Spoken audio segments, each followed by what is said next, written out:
Hello everyone, I hope you all are doing well. So in previous video we discussed about the introductory part of biological classification, and in this video we discuss about Kingdom Monera. So let's start. Okay friends, तो Kingdom Monera होता क्या है?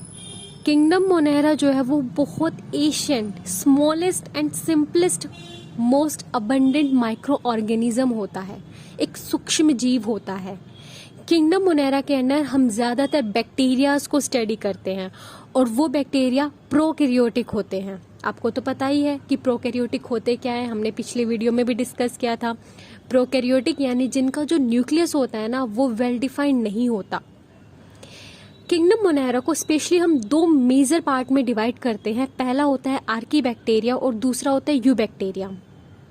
Archaebacteria को ancient bacteria के नाम से जानते हैं और eubacteria is known as a true bacteria, and eubacteria is divided into bacteria and cyanobacteria. Kingdom Monera के कुछ और भी ग्रुप्स इंक्लूड हैं, जैसे कि mycoplasma, rickettsia, actinomycetes and many more. So friends, अब हम आर्कीबैक्टीरिया के बारे में स्टडी करने वाले हैं। आर्कीबैक्टीरिया जो होता है ना वो बहुत ज़्यादा हार्श हैबिटेट में पाया जाता है, या मैं कहूँ कि मोस्ट एक्सट्रीम कंडीशन में वो सरवाइव कर सकता है, एडवर्स कंडीशन में वो सरवाइव कर सकता है। उसको हम 3 पार्ट्स में पढ़ते हैं। पहला होता है मिथानोजन्स, दूसरा होता है हेलोफाइल्स और तीसरा होता है थर्मोएसिडोफाइल्स। देखो इनके नाम में ही इनका काम छुपा हुआ है। कैसे? मिथानोजन्स जो होते हैं ना वो रूमिनेंट एनिमल्स होते हैं, जैसे काव है या फिर बफेलो है, उनकी गट में मिलते हैं, ठीक है। और ये ऑब्लिकेट एनारोब्स होते हैं। ऑब्लिकेट का मतलब होता है कि हर जगह मिलेंगे, और एनारोब्स का मतलब होता है, एनारोब्स का मतलब होता है कि इनको ऑक्सीजन की इतनी नीड नहीं होती। दूसरा होता है हेलोफाइल्स। हेलोफाइल्स जो होते हैं वो सॉल्ट लविंग बैक्टीरिया होते हैं, सॉल्ट की कंसंट्रेशन इनको बहुत पसंद होती है। इनके एग्जाम्पल्स हैं हेलोकॉकस एंड हेलोबैक्टीरियम। और इनकी एक सबसे जबरदस्त जो खासियत है वो ये है कि जनरली पर्पल इन कलर होते हैं। And the third, which is thermoacidophiles, they are found in hot spring areas.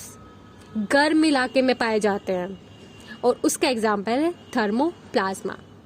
जो आर्कीबैक्टीरिया है वो दूसरे बैक्टीरिया से खुद को कैसे अलग बनाता है वो होती है उसके सेल वॉल की कंटेंट। जो सेल वॉल होती है आर्कीबैक्टीरिया की वो होती है सूडोपेप्टिडोग्लाइकन, यानी कि पेप्टिडोग्लाइकन अब्सेंट है। हाँ जी, तो archaebacteria is differ from other bacterias in having a cell wall structure and which peptidoglycan is absent in the cell wall. और इसी फीचर की वजह से, यानी पेप्टिडोग्लाइकन के अब्सेंट होने की वजह से ही वो एक्सट्रीम हार्श हैबिटेट में भी सर्वाइव कर सकता है। तो अब हम पढ़ते हैं यूबैक्टीरिया के बारे में। देखिए यूबैक्टीरिया की जो सेल वॉल होती है ना वो बहुत ज्यादा हार्ड होती है, रिजिड होती है, और उनकी सेल वॉल के ऊपर फ्लैजिलम भी प्रेजेंट होता है, और वो फ्लैजिलम इनको मूवमेंट कराने में हेल्प करता है, एक जगह से दूसरी जगह पर मूव कराने के लिए रिस्पॉन्सिबल होता है। सेल वॉल जो होती है वो पेप्टिडोग्लाइकन की बनी हुई होती है, and the most important they are ubiquitous in nature, almost found in everywhere, and they are found in soil, they are found in hot spring, they are found in desert areas, in snow and deep oceans too, and they are live as a parasite too. Host पे रहते हैं, उसका nutrition लेते हैं और survive करते हैं। अब हम देखते हैं कि जो यूबैक्टीरिया होता है उसके हमने सेल वॉल के कंटेंट के बारे में भी पढ़ लिया, वो कहाँ कहाँ मिलता है वो भी हमने देखा।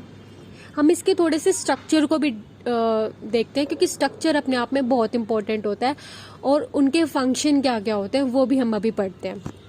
सो जो यूबैक्टीरिया का जो स्ट्रक्चर होता है उसमें आप देख सकते हैं कि यहाँ पर फ्लैजिला प्रेजेंट है, राइबोसोम्स प्रेजेंट है, genetic material as a DNA present है, कैप्सूल है, सेल वॉल है, साइटोप्लाज्म है। तो इन सब का काम क्या है? देखिए सबसे पहले जो आप ये देख रहे हैं ना कि इसके बाहर एक पिलाई लगी हुई है। जो पिलाई जो है वो शॉर्टर तो है फ्लैजिला से, बट नंबर जो है वो फ्लैजिला से ज्यादा है। और इनका जो मेन काम होता है ना वो तो कंजुगेशन का होता है, अटैचमेंट करने का होता है, attachment to the surface and motility. और फ्लैजिला का होता है मोस्टली मूवमेंट का काम कराना, ठीक है। उसके बाद जो राइबोजाइम्स होते हैं ऑल नो प्रोटीन सिंथेसिस करते हैं, प्रोटीन की फॉर्मेशन करते हैं। और जो जेनेटिक मटेरियल है, सर्कुलर डीएनए है, वो कंट्रोल करता है सेल की एक्टिविटी और रिप्रोडक्शन को। DNA as a genetic material act करता है। कैप्सूल जो है वो क्या है, देखो जब हमें सर्दी लगती है तो हम क्या करते हैं कि स्वेटर पहन लेते हैं उस ठंड से बचने के लिए। तो कैप्सूल भी कुछ इसी तरीका है कि ये एक जैकेट है उस बैक्टीरिया की जो उसको प्रोटेक्शन प्रोवाइड करवाती है एक्सट्रीमली हार्श हैबिटेट में भी वहां पर सरवाइव करने के लिए कैप्सूल का काम होता है। और सेल वॉल और प्लाज्मा मेम्ब्रेन प्रेजेंट होती है आउटर एरिया में। अब साइटोप्लाज्म जो होते हैं, साइटोप्लाज्म के अंदर होते हैं बहुत सारे एंजाइम जो एंजाइमेटिक रिएक्शंस वहां पर करवाते हैं। अब बेसिकली जो मनेरा होता है हमने उसके टाइप्स पढ़े हैं ऑब्वियसली। अब हम इनके शेप्स भी देखते हैं कि ये किस किस शेप के मिलते हैं। तो on the basis of their shape they are 4 types. First is spherical coccus, second is rod shape bacillus, third is comma shaped vibrio and fourth is spiral spirillum. देखो जो कॉकस यानी कि स्फेरिकल जो caucus है उसका example आपको याद रखना है स्ट्रेप्टोकोकस न्यूमोनिया।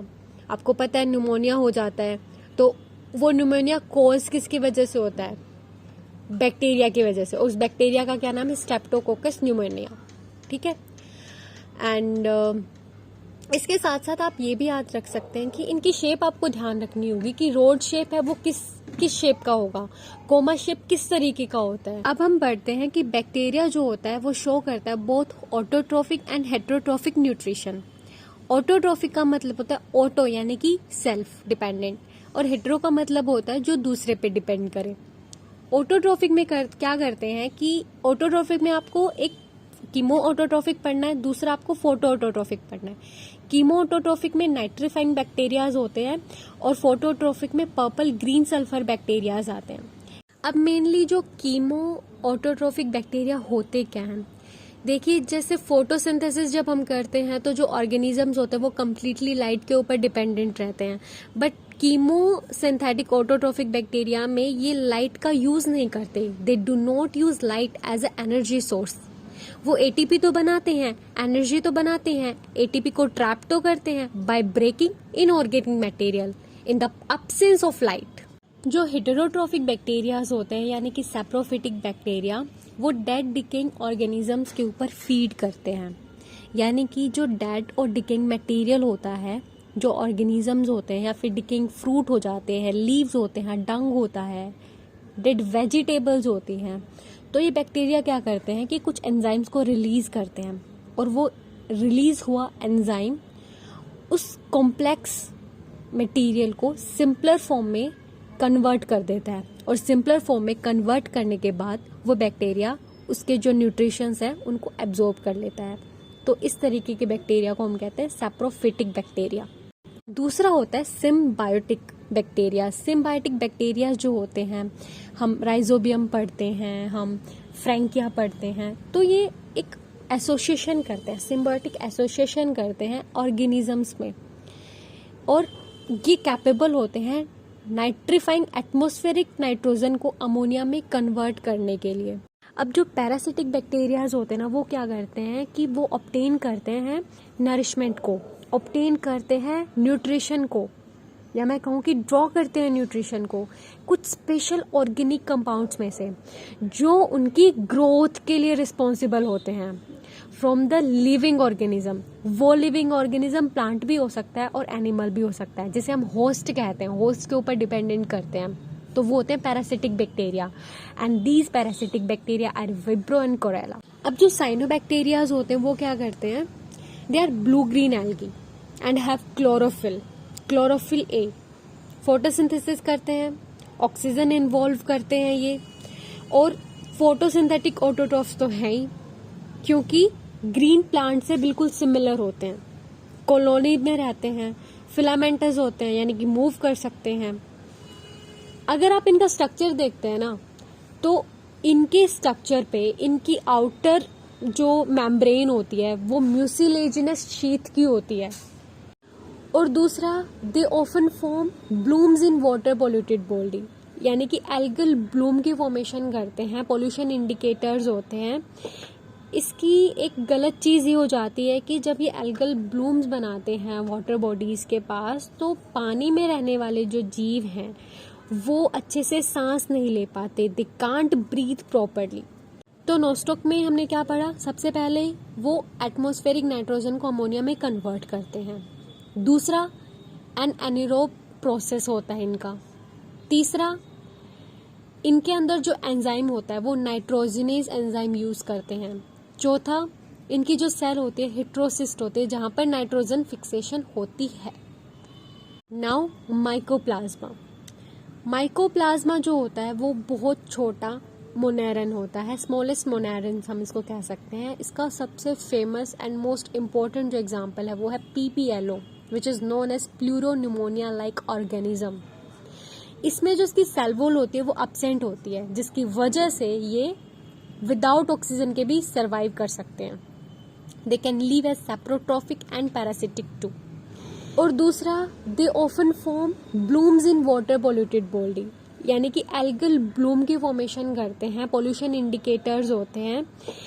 इसकी एक गलत चीज़ ये हो जाती है कि जब ये एल्गल ब्लूम्स बनाते हैं वाटर बॉडीज़ के पास, तो पानी में रहने वाले जो जीव हैं वो अच्छे से सांस नहीं ले पाते, दे कांट ब्रीथ प्रॉपरली। तो नोस्टॉक में हमने क्या पढ़ा? सबसे पहले वो एटमॉस्फेरिक नाइट्रोजन को अमोनिया में कन्वर्ट करते हैं। दूसरा, एन एनारोब प्रोसेस होता है इनका। तीसरा, इनके अंदर जो एंजाइम होता है वो नाइट्रोजनेज एंजाइम यूज करते हैं। चौथा, इनकी जो सेल होती है हेट्रोसिस्ट होते हैं जहां पर नाइट्रोजन फिक्सेशन होती है। तो जो माइकोप्लाज्मा होता है वो बहुत ज़्यादा छोटा मोनेरा होता है and we known as a PPLO, which is pleuropneumonia like organism. इसकी सेल वॉल नहीं होती, लैक सेल वॉल होता है, ठीक है। And these are insensitive to antibiotics that affect cell wall synthesis like penicillin because of the cell wall is absent. cell wall absent नहीं होती है माइकोप्लाज्मा में, और ये जो होते हैं ना वो बिना ऑक्सीजन के भी सर्वाइव कर लेते हैं। They live as a saprotrophs or as a parasite on human, plants and animal. और सबसे अच्छी बात जो है, इसको हम joker of the plant kingdom कहते हैं। क्यों? क्योंकि ये अपने शेप को और साइज को ना एनवायरनमेंट के अकॉर्डिंग चेंज कर लेता है। So we called as a joker of the plant kingdom. So friends, आज हमने मोनेरा को डिस्कस किया है जो कि कम्प्लीटली NCERT बेस्ड था। कुछ चीज़ें हमने NCERT के अलावा भी डिस्कस करी हैं। अगर आपको मेरा चैनल पसंद आ रहा है, मेरी वीडियोस अच्छी लग रही हैं, तो प्लीज़ इनको लाइक करें, शेयर करें और अपने दोस्तों तक पहुंचाएं, सब्सक्राइब करें। Thanks for watching, bye.